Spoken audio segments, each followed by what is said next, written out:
On to another topic. Remember when the media told you this? These extreme views aren't new. They have existed within the military for a while. Is Austin the right person to handle rooting out extremism from the military? He absolutely is. We were told it was a fact. It was a given. There were extremists everywhere in our military. Despite those comments, a new Department of Defense study conducted in the aftermath of January 6th shows there is no evidence of excessive extremism in the U.S. military.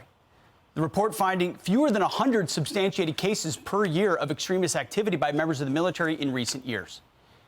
Here to react is talk radio host Stacy Washington. She's also an Air Force veteran and America First Policy Institute ambassador. Thank you for your service. Thank you for your time.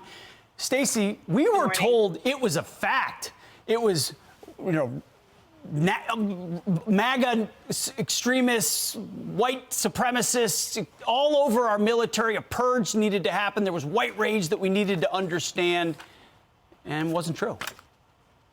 No, it wasn't. And meanwhile, Department of Defense reported in 2021 that they spent over 52,000 training hours on these kinds of remediation efforts to stop all of these racist troops from visiting their terror upon their coworkers. And it just turns out to never have been true. And you and I would know this. Anyone who works with veterans, lives with veterans, is a veteran, anyone who touches the active duty in any way, you know that there's not a problem with extremism. There's a problem with all of the woke ideology and training that they have to undergo that prevents them from being a cohesive unit. The military, their number one mission is obviously to break things, blow stuff up, maintain airspace and sea and land superiority, not to sit around and discuss who was a racist or who had been subjected to racism when they were a kid or in high school or some other nonsense. So the waste of time is what I'm concerned with. The U.S. taxpayers fund our military, and we're seeing our taxpayer dollars go towards these silly DEI efforts instead of the active duty servicemen and women being trained in their core proficiencies so that they can actually do the thing that they're there to do, which is maintain and support our Constitution. Amen, Stacy. So well said. I had the same experience in the Army and the infantry. We were never looking at somebody's skin color. We were looking at their capability.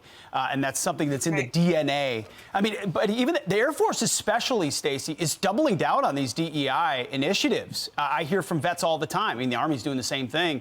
But do you think there'll be a reflection inside the Pentagon? Maybe we shouldn't do this because we're fighting a problem that's made up.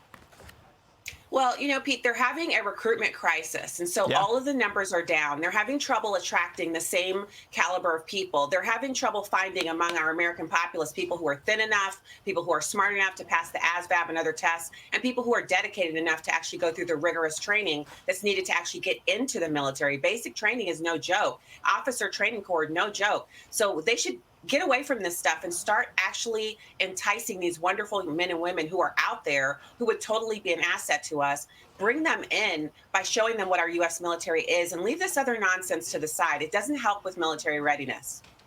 I love it. So much common sense, befitting a veteran. Stacy Washington, thank you for your time. Appreciate it. Thank you so much, Pete. Happy Saturday. Great to see you. Happy Saturday. I'm Steve Ducey. I'm Brian Kilmeade. And I'm Ainsley Earhart. And click here to subscribe to the Fox News YouTube page to catch our hottest interviews and most compelling analysis.